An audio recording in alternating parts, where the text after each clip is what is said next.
to Australia, in a certain place called the Tanami Desert, you can find a tribe of people called the Walpiris who actually do not have a number system. In modern society, it is nigh impossible to live without numbers.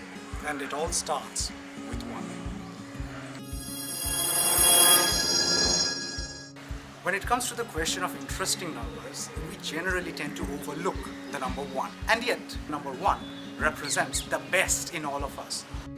But of course, 1 does not always mean that you're happy. Technically, being alone also means that you're, well, single.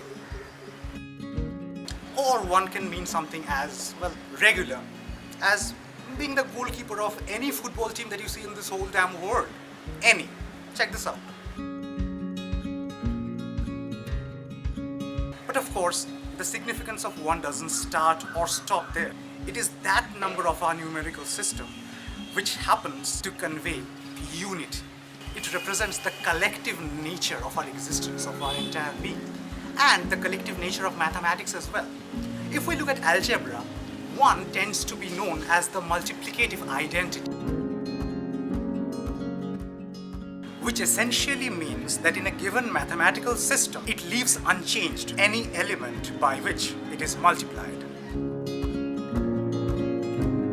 The world that we know, Earth, happens to be the only single planet in this entire solar system, this entire universe that we know of, which can support life. The most unique thing about this planet, however, is that it can support a wondrous being that can actually muse upon the nature of this universe.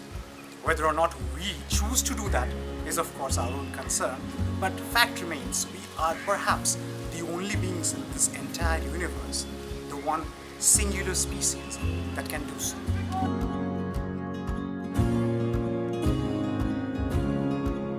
If you come to think about it, we all have been given the gift of this one singular lifetime.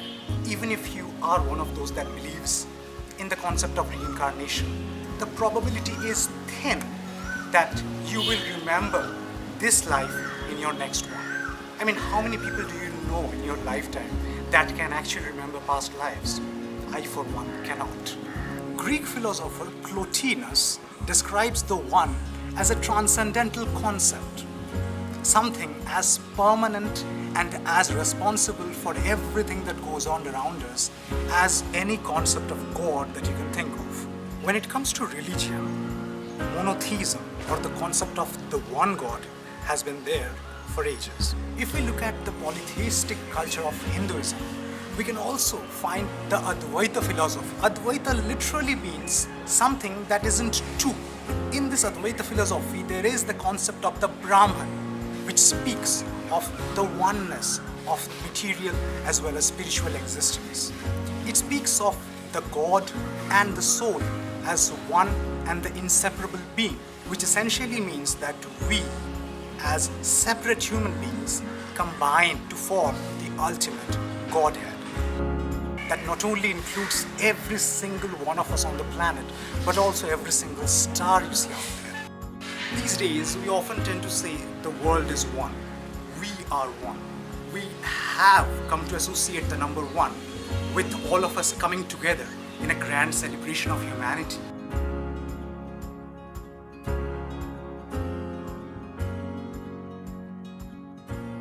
One represents unity. If you enjoyed our video, please like and subscribe. Check out the links in the description below to follow us on social media. We are on Facebook, Twitter and Instagram. Keep watching Black Noise Media.